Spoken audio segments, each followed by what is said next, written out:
Kristo ashimwe. Ndabasubije bavandimwe mu izina rya Yesu. Imana ibaha umugisha, iduhana umugisha. Tugiye kongera kubana muri iki cyigisho. Reka nsabe Umwuka Wera kugira ngo abane natwe, maze intekerezo zacu zihuguke kugira ngo twumve icyo Imana itubwira muri uyu mwanya. Reka dusenga Imana. Ndagushimye Data mwiza kuba ukomeza kuduha umwanya wo kumva ijambo ryawe. Reka ngushimira aya mahirwe watwongeje nubwo ari ayaga gatoya, kugira ngo dukomeze tuganire ku magambo yawe hagwa icyubahiro. Tugiye kuri amagambo ahishura isaha tugezemo. Reka buri muntu wese umuhe guhuguka, ndetse no kuba ubutaka bwiza ugiye kubibwamo imbuto yawe. Byose mbisabye mu izina rya Yesu, amen. Tugiye kuganira ku magambo afite insanganyamatsiko ivuga ngo itegeko rigiye guhindisha isi umushyitsi. Itegeko teka rigiye guhindisha isi umushyitsi. Hari ikintu kigiye kubaho, cyangwa se hari itegeko rigomba gushyirwaho maze isi gahinda umushyitsi. Niba avuga guhinda umushyitsi, ntabwo ari uko ibiti bizatigita, nubwo tubona ko amakuba ari imbere nabyo bizatigita ndetse n'amazi agakorwaho. Ariko iyi si igiye guhinda umushyitsi ni isi bantu, cyangwa se ni ibiriho byose. Rero tugiye kureba itegeko rigiye guhindisha isi umushyitsi.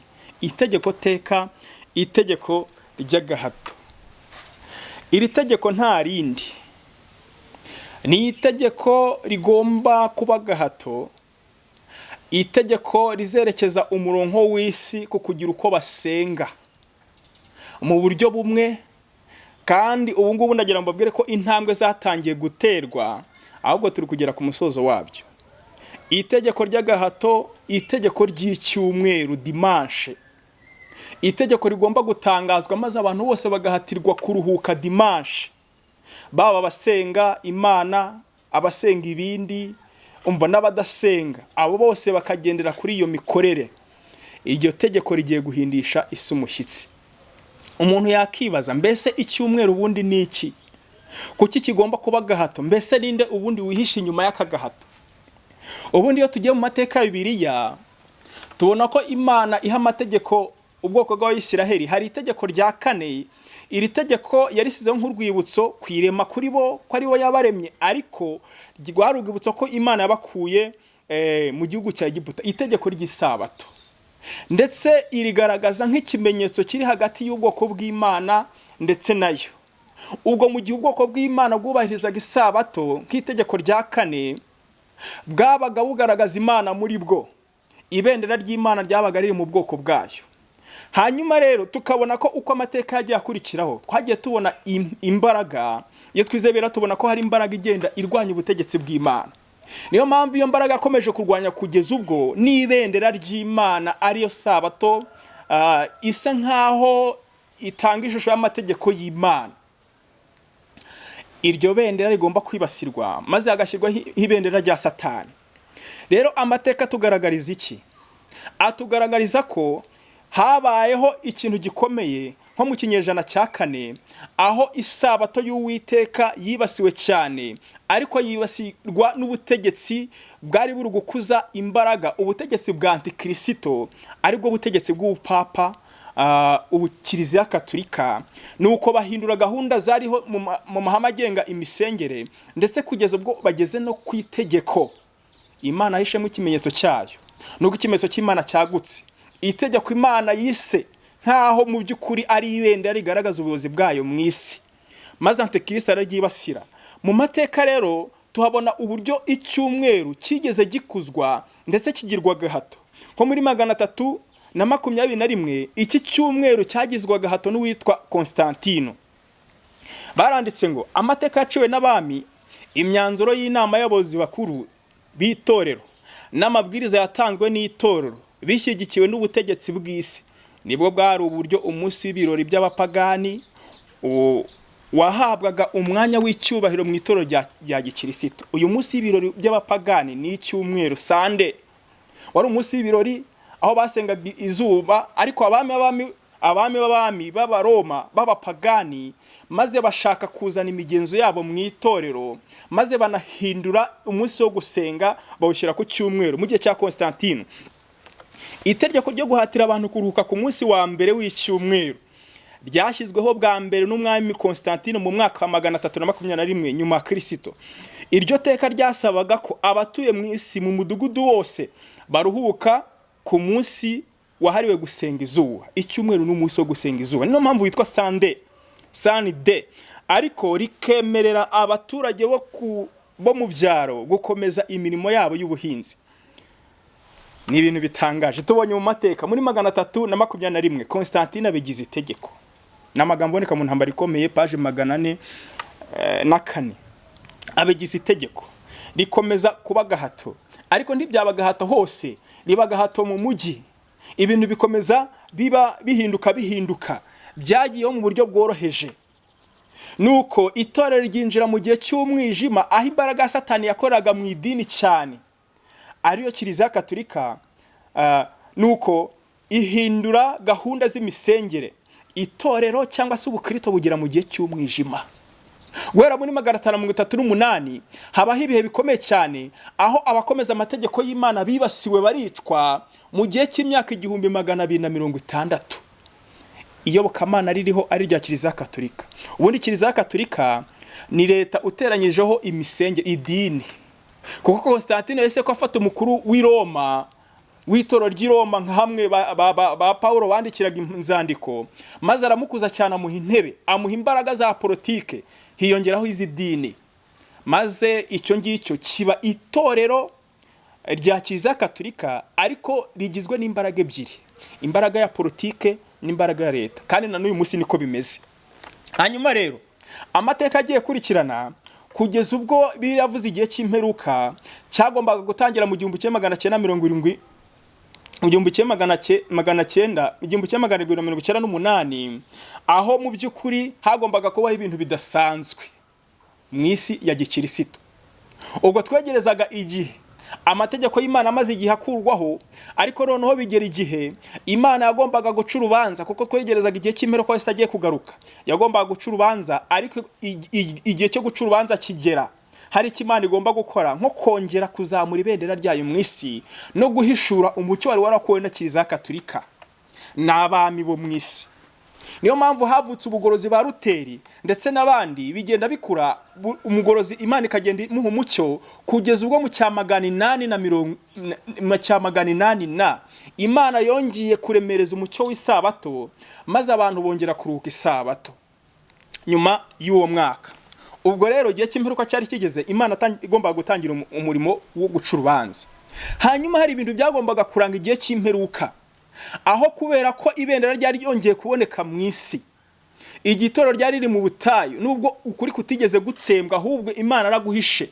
Abantu babaho mu buvumo mu mashyamba, ariho baruhukira isabato, mu gihe abandi hafi isi yose igendera ku murongo wa Kiliziya Gatolika. Ni nayo mpamvu tugeze iyi saha amadini menshi aruhuka ku cyumweru, kuko ubu Kristo isabato yararwanyijwe cyane mu mateka, ariko ku herezo byagombaga kongera kubaho. Hanyuma rero ijambo ry'Imana rikatubwira ko hazongera gushyirwaho itegeko ry'agahato, kwibasira amategeko y'Imana 10, ariko noneho si kuzuza igikombe mu gihe yibasiye itegeko rya 4, ari byo tugiye kureba mu gihe kigiye kuza. Mu mwaka w'igihumbi kimwe magana 1961 hari ibintu byabaye, ariko mbere yuko tubireba reka turebe iki kintu. Mu gihe icyumweru cyari ari nk'insanganyamatsiko cyangwa se intego y'idini, byaje kuba ngombwa noneho ko bitaba insanganyamatsiko y'idini gusa, ahubwo biba gahunda za leta bihuzwa n'imibereho y'abaturage. Ubwo noneho antikristo cyangwa se upapa bwari buhundiye gahunda y'imikorere, Satani yahinduye gahunda y'imikorere kugira ngo noneho icyumweru cyongere gigirwa gahato, ariko abantu batabizi, binyuze mu mategeko menshi agaragara nkaho afitiye inyungu abaturage, ari by'ijambo ry'Imana ryise amategeko y'icyumweru cyangwa se umuvumba w'amategeko y'icyumweru. Baranditse ngo umuvumba w'amategeko y'icyumweru dimanche kuri ubu urakora mu buryo butagaragara. Abayobozi barahisha ikibazo nyakuri, kandi benshi mu batwarwa n'uwo muvumba ntibaza aho werekeza, barakorera mu buhumyi. Ntibabona ko niba leta ya Giprotestanti yemeye gutandukira amahame yatumye iba igihugu gifite ubwigenge no kwishyura ukizana, kandi niba yinjije mu itegeko nshinga ryayo amahame agiye kwamamaza ibinyoma n'ibishuko by'ubupapa, ko bazongera kurundukira mu binyoma bya Roma byo mu bihe by'umwijima. Ni ibintu bikomeye cyane. Roma amateka agaragaza ko yisha abantu iyaziza kudakurikiza gahunda yayo, bazira gukurikiza ijambo ry'Imana. Tugiye kongera tugere mu isaha aho abantu bagomba kongera kuzira gukurikiza ijambo ry'Imana. Ngo amategeko y'icyumweru, kubera ko tubonye ko icyumweru kugira ngo gitangazwe mu gihe cy'imperuka cyagombaga gufubikwa andi mategeko. Ayo mategeko ntahite ko agaragara ko ari icyumweru kigenderewe. None baravuze ngo umuvumo amategeko y'icyumweru arakora mu buryo butagaragara, kandi benshi mu bashyira mu bikorwa mu mategeko barakora mu buhumyi, ntago basobanukiye ibyo bakora. Hanyuma reka turebe impamvu aya mategeko y'icyumweru yahishwe ajijisha. Iyamamazwa ry'icyumweru rirashakashakira inzira hatagaragara. Abayobozi barahisha ingaruka nyakuri zaryo, kandi benshi mu bafatanya nabo muri ibyo ntibabona ubwabo icyerekezo cy'umurabo ukaze kandi utigaragaza. Ni ibintu bitangaje. Amategeko y'icyumweru ari kujijisha. Ni amategeko menshi utamenya n'umubare wayo, ariko afubitse icyumweru. Ni amategeko ari mu icyumweru ariko abantu batabibona. Ni amategeko ameze nk'ari gusubiza ibibazo abantu bahura nabyo bibugarije, ariko afubitse mu icyumweru. Ariko uyu muvumba bigomba kugeraho, uyu muvumba ukaruka icyo wari utwaye ari cyo cyumweru. Hari ikintu cyabaye tariki ya 29 Gicurasi 1961, urukiko rw'ikirenga rwo muri Leta Zunze Ubumwe za Amerika rwemeje ko amategeko y'icyumweru ahinduka itegeko nshinga. Noneho ntabwo amategeko y'icyumweru kibaye inshingano y'idini, noneho bibaye gahunda za leta, agiye mu itegeko nshinga. Impamvu ni iyi: kubera ko urukiko rusa n'uruvuga ko nta cyubahiro na gike gihabwa hirengeye, rwemereye ukwishyira ukizana mu by'idini mu gihe cyashize, ko inyungu y'ibintu iyo ari yo yose izasobanura uburiganya bw'ibikorwa by'idini. Noneho hagaragaye ko mu gihe aya mategeko y'agahato y'icyumweru arakomeza kwamamazwa n'idini, umva ibi bintu abantu baramenya ubucakura bwabyo. Ahubwo reka byagombaga kugenda gute? Bahindura gahunda yabyo, ko icyangombwa ari uko ubwo buriganya bwahishwa bugatwikirwa n'imigambi runaka ya rubanda itari y'idini. Noneho mwumva ikintu cyabaye. Iki kintu kiraremereye cyane. Babona ko kugira ngo amategeko y'icyumweru akomeze yamamazwe n'idini, ahubwo bayihinduye gahunda za leta. Baravuga ngo nuko ubwo uburiganya nyine bwo gushyiraho icyumweru ariko gitwikiriwe n'andi mategeko, bwahishwa bugatwikirwa n'imigambi runaka ya rubanda itari y'idini. Aya magambo avuzwe n'umushinjacyaha mu rukiko rw'ikirenga muri Leta Zunze Ubumwe za Amerika witwa Brennan mu 1961. Nuko noneho amategeko y'icyumweru ahinduka gahunda runaka za leta, ngo ni imigambi runaka ya rubanda itari y'idini. Ibi migambi imeze nkaho ari ugukemura ibibazo by'abantu. Icyumweru gihinduka ikiza rusange. Dr. Melvin Fomey wahoze ari umunyamabanga nshingwabikorwa w'urugaga rw'abashinzwe bashyigikiye cyumweru Dimanche, yanditse mu mugabane wa leta w'urugaga The Lord's Day Leader, abarwanashyaka b'umunsi w'umwami ngo ni icyumweru, ati inzitizi ya gatatu ikomoka imbere mu itorero rya Gikristo. Inzitizi yo gushyiraho icyumweru bari bahanganye nacyo muri mu 1900 yari iri mu itorero n'ubundi. Hari umubare muto w'abapasitoro hamwe n'abandi bayobozi ba Gikristo bibwira ko tudafite uburenganzira bwo kwemeza abandi ku ngufu umunsi wacu wo gusenga. Hakomeje kuba abantu bahagara ku mudendezo bavuga ko ibyo by'agahato by'icyumweru, kuko muri iki gihe amategeko y'icyumweru yari aremereye cyane, icyumweru kigiye gutangazwa, ariko haboneka gatsinda cyangwa se itsinda ritoya rikomeza kubera imbogamizi gahunda yo gushyiraho icyumweru. Bavuga ko kubahiriza ibyo gusenga ari ikibazo kireba umutimanama wacu wagombye ubwawo kuba ari wo uca urubanza. Ako gatsiko kari imbere mu itorero nubwo ari gato bwose ishingiro ry'impamvu ikomeye y'impungenge, nubwo ari gato ariko ni ishingiro ry'impamvu ikomeye y'impungenge. Bagize impungenge kubera ko hari abantu barwanyaga iryo terambere ry'icyumweru, hanyuma barifubika impamvu runaka za rubanda, bagifubika gahunda za leta. Hashyirwaho amategeko menshi ameze nkaho ari amategeko akemura ibibazo by'abaturage, hari amagambo tugomba kwitondera. Ni muri ubwo buryo amategeko y'icyumweru yerekanwa ameze nk'ibyemezo byo kwitungira amagara no kutugirira neza mu gihe bahisha ingaruka nyakuri zayo. Hanyuma bimaze kugaragara ko abantu bari vumbura uburyarya bw'idini mu kwereza umunsi w'umwami ariko w'ikinyoma aricyo cyumweru, kandi hari n'irindi tsinda rihanganye nabo, bo bashaka gukomeza ibyo ijambo ry'Imana rivuga, isabato y'ukuri. Babona ko icyangombwa ari uko bahisha ubwo buryarya muri gahunda runaka, imigambi runaka ya rubanda itari y'idini. Hanyuma amategeko y'icyumweru agahinduka gahunda ya leta. Ni muri ubwo buryo amategeko y'icyumweru yerekanwa ameze nk'ibyemezo byo kwitungira amagara mazima no kutugira neza. Hanyuma rero muri ayo mategeko menshi yashyizweho ariko ari gahunda runaka zo guhisha icyumweru, yagiye agaragara nk'ingamba zo kwitungira amagara mazima no kutugirira neza, ari nabyo nyine byugarije isi uyu munsi wa none. Amategeko ya korona, kwitungira amagara mazima, kutugira neza, ibintu byo guhangana n'imihindukire y'ibidukikije, ibyago byugarije isi, ibibazo byo gukemura isi, ibisubizo, ugasanga ayo mategeko yose ari gushyirwaho yerekeza ku cyumweru. Tujya kubona ibintu bikomeye cyane mu gihe bashinga ingaruka nyakuri zayo. Ni amagambo ari kwitegura kagaruka paji 174. Noneho havugwa amagambo akomeye ngo hagombye kuvugwa ko ubwa mbere n'ubwa nyuma ko mu gihugu cyacu amategeko y'icyumweru atari amategeko y'idini.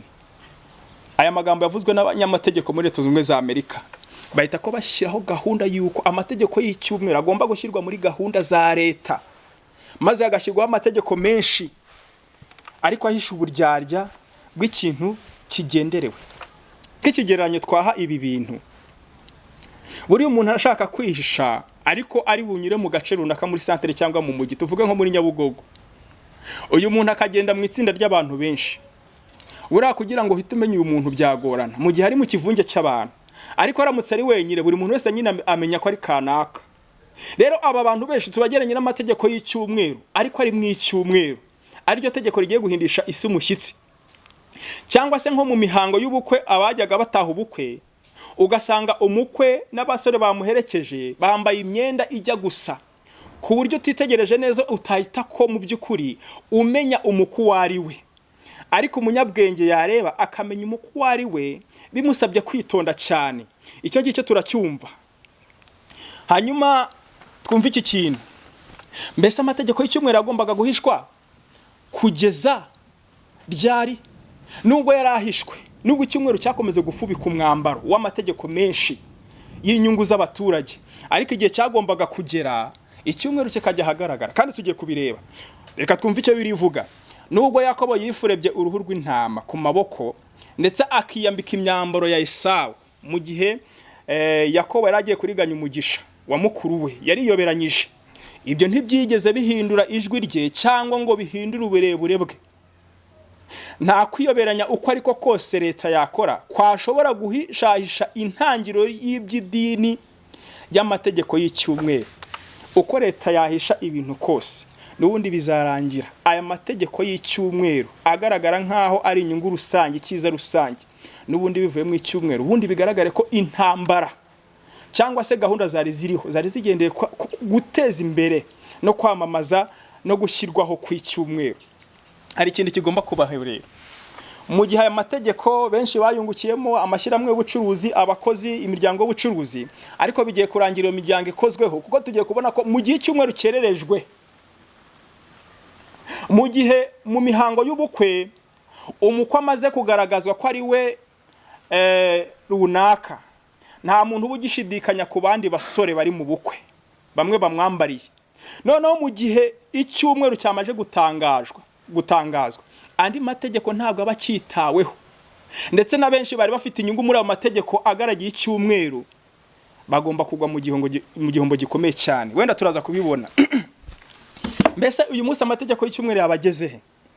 Hari ibintu biri gucicikana ku mbuga nkoranyambaga, ariko ndagira ngo tubisesengure kugira ngo twumve isaha tugezemo. Bavandimwe, tugeze mu isaha isoza amateka y'isi, aho umugenzi wese ari, yaba ari mu buvumo, yaba yarahunze, yaba ari hehe, agomba kunezezwa nuko Yesu agiye kugaruka. kandi agira ngo mbabwire, umuntu utitegura cyangwa se ukomeza gushidikanya ku butumwa bwiza bwavuzwe igihe kirekire ashatse yava muri ibyo ngibyo, kuko tugeze mu isaha noneho ntabwo tukiri abo kubona ibyiyoberanya, ahubwo ibintu noneho byagiye ku karubanda. Hari ikintu ngira ngo turebeho kiri kuba muri uyu munsi. Hari amategeko yashyizweho nk'ingamba zo guhangana n'ikibazo gihari. Ikibazo gihari ni ikihe? Muri iyi minsi hari intambara hagati ya Burusiya na Ukraine, byatumye habaho kubura kwa peteroli cyangwa se kw'ingufu ku isi, peteroli iba nkeya ndetse n'ibiribwa. Hanyuma hashyirwaho amategeko kugira ngo habeho guhangana n'icyo kibazo cya peteroli nkeya ku isoko.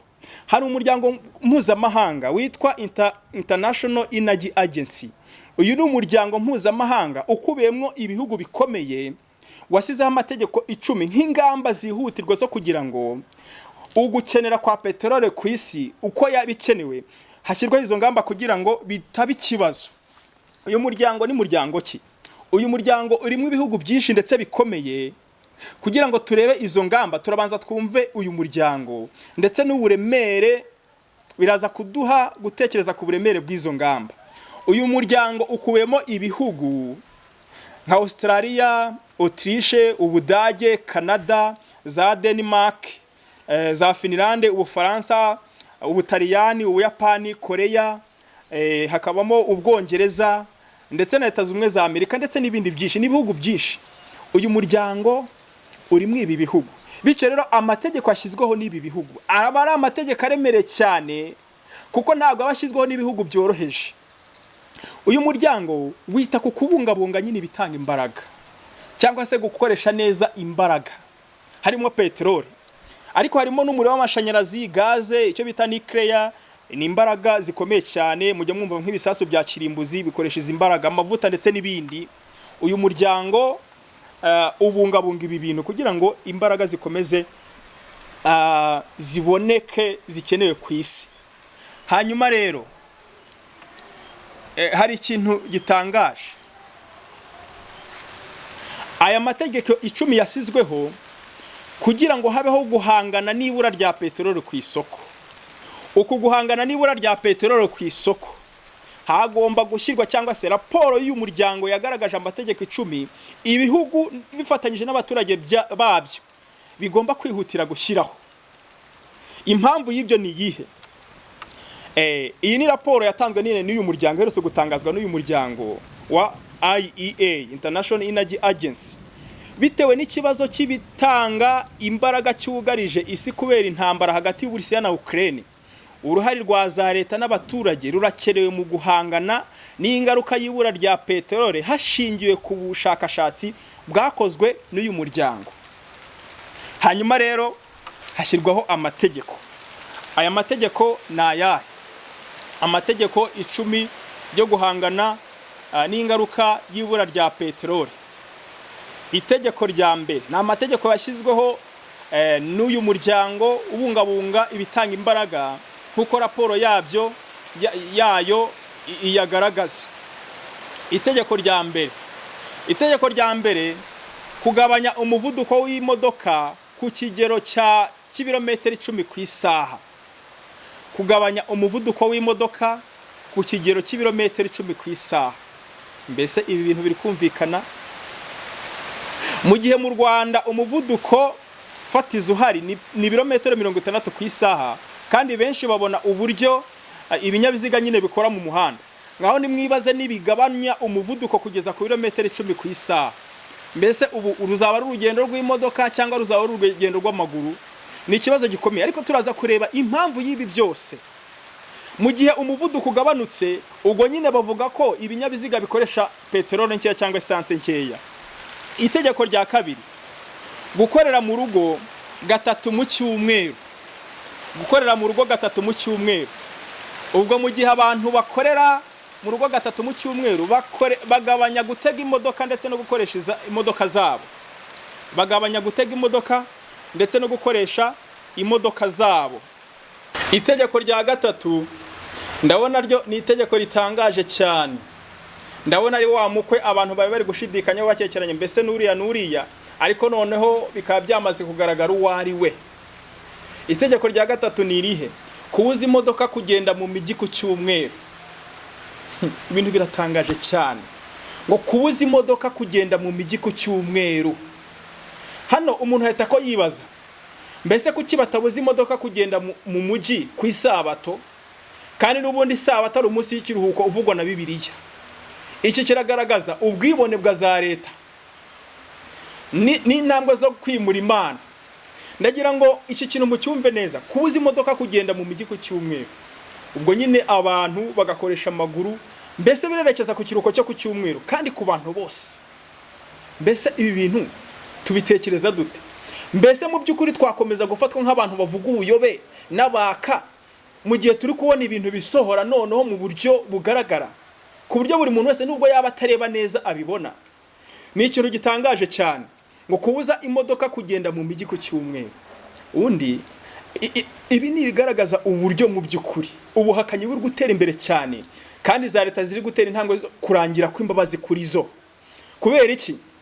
Mu gihe gishize nk'hano mu Rwanda nko mu kurwanya ko habaye ikibazo bitewe na corona, abanyeshuri barasigara mu masomo, hashyizweho gahunda yuko bongera iminsi yo gusenga. Ugasanga mu by'ukuri umunsi ushyizweho ni ku isabato. Ku isabato ya Bibiliya niho bahisemo. Ukibaza ariko aka gasuzuguro ko gusuzugura amategeko y'Imana, Imana izakomeza ikihanganire ryari? None isi yose, kuko twabonye ko uyu muryango urimo ibihugu bikomeye, ni ibihugu biyoboye isi.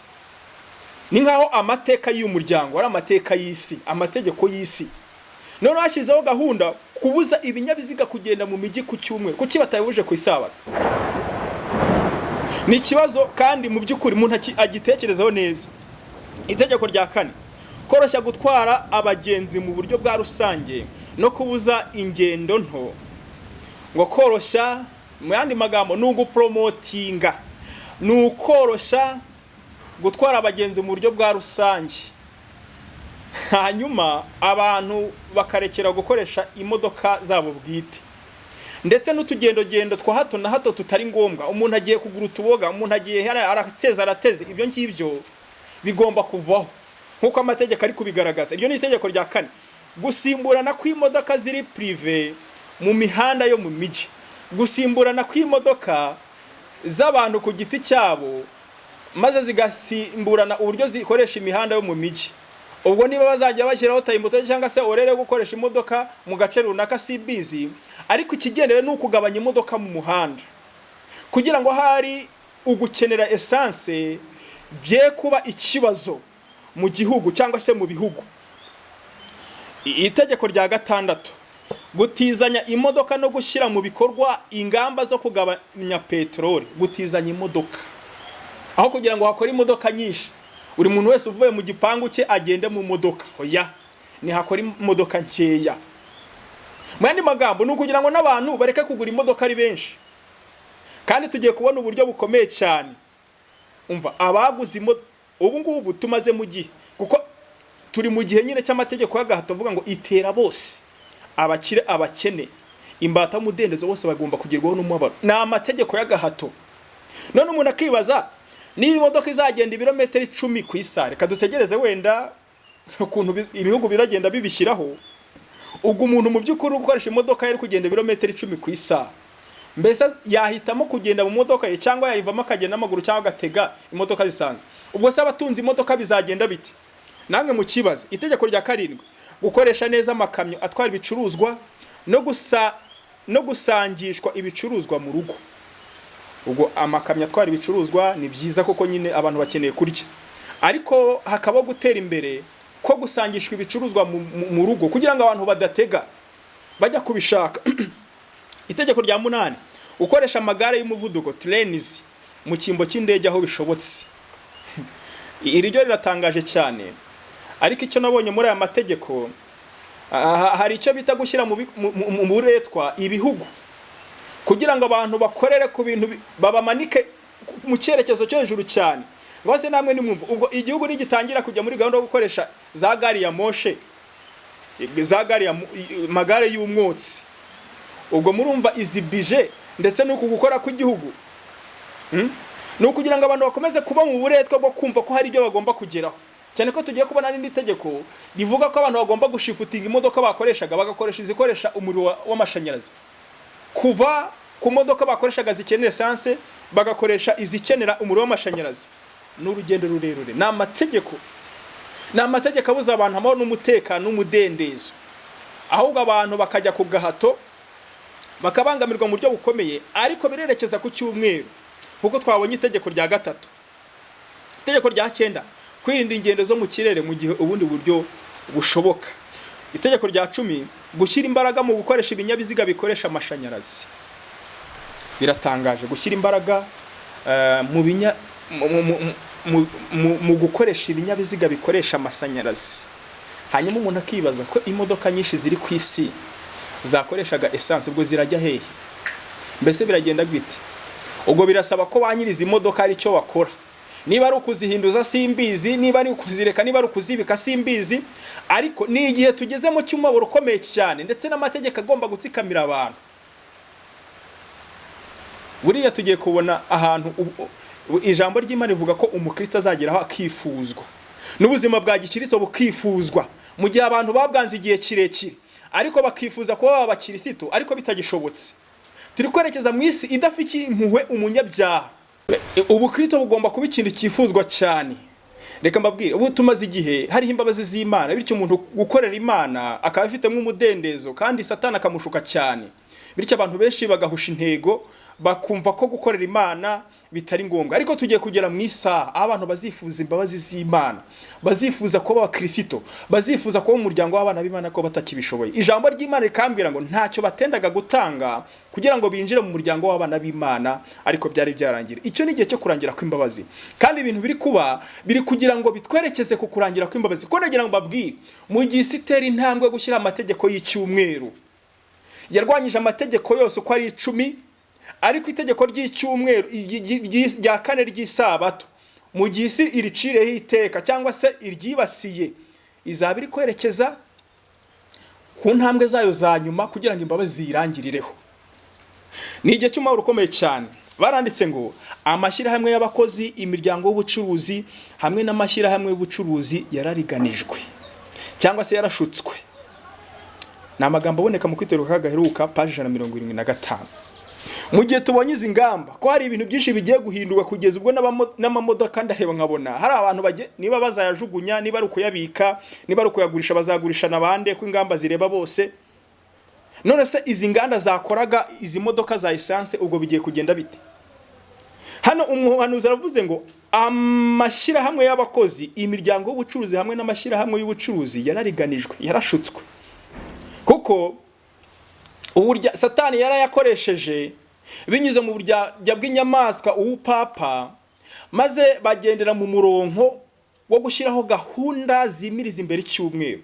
Ariko bigiye kurangira none icyumweru kigenje gute? Gitangazwa gishyizweho, bityo byinshi mu byari bigifubitse byirengagizwe. Ari cyo gihombo gikomeye cyane ku mashyirahamwe y'ubucuruzi. Hanyuma nyuma yo kubona aya mategeko cyangwa se izi ngamba 10, ariko umuntu yakibaza kuki 10? None se ko Imana ifite amategeko y'Imana 10, kuki aba bantu bashyizeho amategeko 10? Ibi ngibi nta bindi nibigaragaza ukwibasirwa no kurwanya amategeko y'Imana. Amategeko y'Imana 10 baranditse ngo ni muri ya raporo n'ubundi nyine yatangajwe n'uyu muryango witwa International Energy Agency. Ingamba 10 zashyizweho zizagabanya amakene ya miliyoni 2.7 z'utugunguru twa peteroli ku munsi mu mezi anari imbere. Iyi ni raporo y'uyu muryango.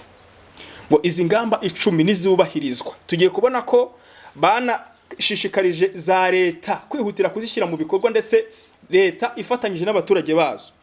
Ngo zizagabanya amakene ya peteroli, ngo tugunguru miliyoni 2.7 z'utugunguru ku munsi. Mu gihe izi ngamba zashyizwe mu bikorwa, biteze ko hazagabanuka ingano y'utu tugunguru. Ariko noneho bihaye intego y'amezi 4. Wakibaza kubera iki amezi 4? Turi kwinjira mu gihe gikomeye cyane. Barandika ngo ni ya raporo n'ubundi tukiri gukomeza kugira bimwe tuyisomaho. Uyishaka yayishaka kuri Google maze akabyisomera ibi bintu. Raporo nshya inatanga inama ku myanzuro igomba gufatwa n'ibihugu bifatanyije n'abaturage mu gutera intambwe yo kuva ku ku ngamba z'igihe gito zatanzwe mu mategeko 10 yashyizweho nyine n'uyu muryango, hakerekezwa ku ngamba z'igihe kirambye zo kugabanya ikoreshwa rya peteroli mu rugendo rwo kugabanya ibyuka bihumanya ikirere ku kigero cya 0 mu mwaka w'ibihumbi 2050. Noneho ahantu harimo ubwira bukomeye cyane. Twakomeje kubwiriza ibyo gutangaza ku icyumweru, abantu bakatugira abasazi, tukagaragaza ko mu by'ukuri mu kwita ku mihindagukire bidukikije ariho hafubiswemo icyumweru, abantu bakatugira ubusazi. None tubonye ko ibura rya peteroli bitewe n'intambara hagati y'Uburusiya na Ukraine bisembuye ukwimiriza imbere ko kubungabunga ibidukikije ndetse no gutangazwa ku icyumweru. Ubwo se nk'umuntu watunyegaga akaduhindura abasazi, ubu ngubu ibi ngibi abibona mwiki? Bavandimwe mutekereze cyane. Baravuze ngo iyi raporo y'uyu muryango iragira inama za leta n'abaturage mu gutera intambwe yo kuva ku ngamba z'igihe gito. Ntabwo izi ngamba ari z'igihe gito cy'amezi 4 gusa, kuko ikibazo cy'ibura rya peteroli bitewe n'intambara ziriho, ahubwo zigomba kuba ingamba z'igihe kirekire. Bane magambo nagahato kagiye gukomera.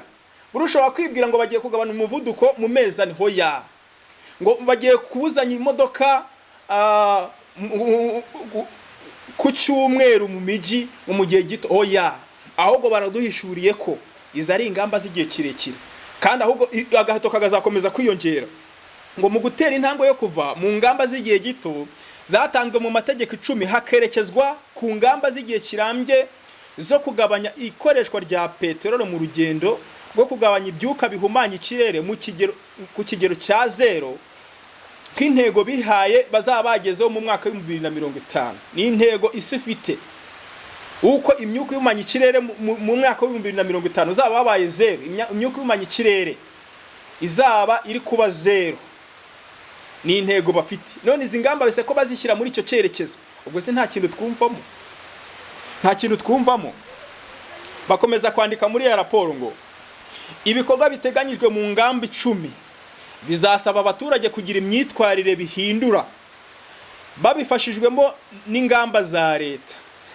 Nkuko namwe mwabibonye, abaturage bazagira byinshi bahindura, bazahindura imyitwarire yabo, kuko izi ngamba ziragenda zigakora ku buzima bwabo bwa buri munsi, ingamba z'agahato. Ariko ngo bagomba kubifashwamo na leta. Leta igomba gushyira mu bikorwa y'amategeko. Gushyira mu bikorwa izo ngamba bizagendana n'imiterere y'igihugu, ingufu gikoresha, ibikorwa remezo by'igihugu, niba gifite imihanda, ibyo bise ngo transport infrastructures, energy markets, ngo nuko igihugu gikenera ingufu, ngo imibereho na politike bibereye impinduka n'ibindi. Icyo bise ngo ni social and political dynamics, nko kuba nyine igihugu gifite imibereho na politike bishobora kugirwa inama no guhinduka. Ubwo hari ibihugu byumvira cyane, byumvira nka rya hame ry'abajesuite, bavuga ko abajesuite bumvira nta gutekereza, kugeza ubwo babigeranyije nko kumvira nk'umurambo. Ni ibintu bitangaje. Baranditse muri raporo n'ubundi y'umuryango IEA. Raporo ya IEA, International Energy Agency, ntigomba gushingira ku ngamba z'igihe gito gusa. Gukomeza ingamba mu buryo burambye ni ingenzi atari kuri peteroli gusa, ahubwo no guhangana n'imihindagukire bidukikije no kugabanya ibuhumanya ikirere. Ngaho namwe nimwumva. Gusa ko twerekeza mu guhangana n'imihindagukire bidukikije, kandi ariho hafuzwe mu itegeko ry'icyumweru, kandi twanabibonye ku itegeko rya 4 rihishura neza uburyo icyumweru kiri guhishurwa, ho gufunga ibinyabiziga ku cyumweru. Leta zifite intwaro zose zo kugabanya ikoreshwa rya peteroli mu myaka iri imbere, kandi raporo igaragaza imfunguzo zo kugera kuri iyi ntego. Leta ifite ibyangombwa byose, ndetse na raporo iyi ngiyi yatanzwe mu by'ukuri ngo itanga imfunguzo zo kugira ngo bagere muri icyo cyerekezo. Hari kwihutishwa ikoreshwa ry'ibinyabiziga bikoresha amashanyarazi, kuzamura ibiciro bya peteroli, kongera ibisimbura peteroli ndetse n'ibindi. Ibi byose ni biri muri iyi raporo. Ndagira ngo turebe ku mategeko y'icyumweru mu Rwanda.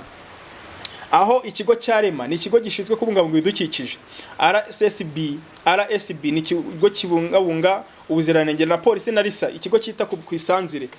Ku itariki 24 z'ukwa gatatu 2020, urumva ko ari vuba, mwumve ibintu byatangajwe kandi dukomeza kuzirikana ari amategeko.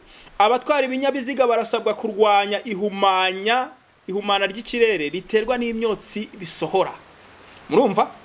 Abatwara imodoka na moto mu Rwanda n'abafite imashini zikoresha mazutu na lisansi barasaga kurwanya ihumana ry'ikirere basuzumisha ibinyabiziga byabo uko bikwiye, kugabanya ingendo zitari ngombwa. Ubwo murumva ari itegeko rya kangahe? Twabonye ko hari itegeko risaba ko abantu bagabanya ingendo zitari ngombwa. Ni itegeko murebe nk'iryo tegeko bahise ko bagaragaza, ni itegeko rya 4, kugabanya ingendo zitari ngombwa. Ubwo bahise ko bagendera kuri iyi raporo. Hanyuma barabisabwa muri gahunda y'ubukangurambaga bwatangijwe na Minisiteri y'Ibidukikije ibinyujije mu kigo cy'igihugu cyo kubungabunga ibidukikije REMA, ikigo cy'igihugu gisura ubuziranenge, ikigo gishinzwe iby'isanzure ariyo RISA, ndetse na polisi y'u Rwanda. Hanyuma rero ko tujye kumwihariko kuri polisi y'u Rwanda, ku rubuga rwayo polisi y'u Rwanda yifatanyije na REMA cya kigo mu gutangiza ubukangurambaga bwo kurwanya ihumana ry'ikirere riterwa n'ibinyabiziga bikoresha ibikomoka kuri peteroli. Twabonye ko za leta zishishikarizwa gushyira mu bikorwa izi ngamba bagafatanya n'abaturage. Hanyuma turahita ko tubona ko muri amategeko 10 nk'itegeko rya 5 rivuga ngo gutizanya imodoka no gushyira mu bikorwa ingamba zo kugabanya peteroli. Nibyo polisi yise kwitangaza. Ingamba zirasohoka zitazishyirwa mu bikorwa. Reka turebe uko umubare w'ibinyabiziga biri ku butaka bw'u Rwanda ugenda wiyongera, bishobora gutuma ihumana ry'ikirere rirushaho kwiyongera haramutse hadashyizweho ingamba zo kugenzura no kugabanya imyuka isohorwa n'ibyo binyabiziga. Noneho bagaragaje ko umubare w'ibinyabiziga uri kwiyongera.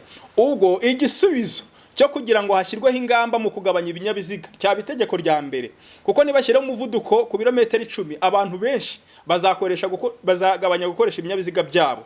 Nk'itegeko rya kabiri gukora mu rugo 3 mu cyumweru. Ubwo nicyo gisubizo kigomba gushyirwa. Reka dutegereze, kubera ko ibinyabiziga bigaragara ari byinshi, ndetse kugeza nk'itegeko rya 3 kubuza imodoka kugenda mu mujyi ku cyumweru. Ubwo birumvikana imodoka nizigabanuka mu mujyi cyangwa se ntizikoreshwa, imodoka ku mihanda y'u Rwanda zizaba zigabanutse. Irya 4 koroshya gutwara abagenzi mu buryo bwa rusange no kubuza ingendo nto. Ubwo nicyo kiratagikurikiraho. Reka dutekereze, simbizi gusimburana ko imodoka z'abantu ku giti cyabo mu mihanda, kubera ko tubonye ko hagaragaye ko mu Rwanda ibinyabiziga biri kwiyongera ari byinshi. Itegeko rya 6 gutizanya imodoka no gushyira mu bikorwa ingamba zo kugabanya peteroli. Jazuba ngo ibi byaba ibisubizo by'iki kibazo polisi igaragaje. Simbizi, reka dutegereze turebe. Rero Imana idufashe cyane. Reka bavandimwe, hari amagambo ngiye kubasomera soza. Kugeza ubu ababwiriza ukuri ku butumwa bwa Marika wa 3 bakomeje gufatwa nk'abacibikuba basanzwe. Uvuga ko hari igihe Leta Zunze Ubumwe za Amerika zizagabanya umudendezo mu by'idini. Leta n'itoro byifatanyiriza hamwe kurenganya abakomeza amategeko y'Imana, maze ubwo butumwa buhindurwa nk'ubudafite ishingiro n'ubudafite agaciro. Ubuhanuzi bwakomeje kwigishwa Dimashi zatangazwa abantu bazabo mu isi ya gahato, ariko bakomeza kumva ko ubwo butumwa buci kuba mu buryo busanzwe ari ibinyoma. Ariko ibi bisi saha twayihagazemo. Byakomeje kuvuga ko nta na rimwe icyo gihugu kizigera gihakana ko uko cyahoze kuva kera ko kizakomeza kuba ku isonga ryo guharanira umudendezo mu by'idini. Ariko igihe itegeko ryo guhatira abantu kuruhuka ku munsi wa mbere w'icyumweru Dimanche rizahungabanya ahantu hose, ibyo abantu benshi bashidikanyije igihe kirekire kandi bakanga kubyizera, bizaba nk'ibibasatiriye. Ibintu twari dutegereje biradusatiriye bavandimwe, maze ubuhanuzi bwo mu butumwa bwa Marika wa 3 bugira ingaruka butigeze bugira mbere hose. Ababwiriza bajye hejuru baririmbe, babuza abantu kwakira inyamaswa n'igishushanyo cyayo, kuko icyumweru n'ikimenyetso cy'inyamaswa. Ubutumwa bubwirizwe, kandi buri muntu wese washidikanya ku byabwirizwaga afate imyanzuro myiza kugira ngo imbabazi zirangire yiteguye. Nibyo mbasabira, nanjye nisabira mu izina rya Yesu. Reka dusenga Imana. Data mwiza, uhabwe icyubahiro, uduhishurire ibiri kubera muri umugoroba w'isi. Tubonye ko mu by'ukuri itegeko rigiye guhindisha isi umushyitsi ririmo riratangazwa. Ndakunyuze kugira ngo buri muntu wese ufite uburenganizi mu bukristo ahundire icyerekezo, kandi buri muntu wese washidikanya ku byigishijwe igihe kirekire afata ingamba, maze ngewe n'abazakora iki cyigisho twihane twitegure tuzabane mu bwami bwawe. Nibyo nsabye nsabira buri wese, nanjye nisabe mu izina rya Yesu. Amen.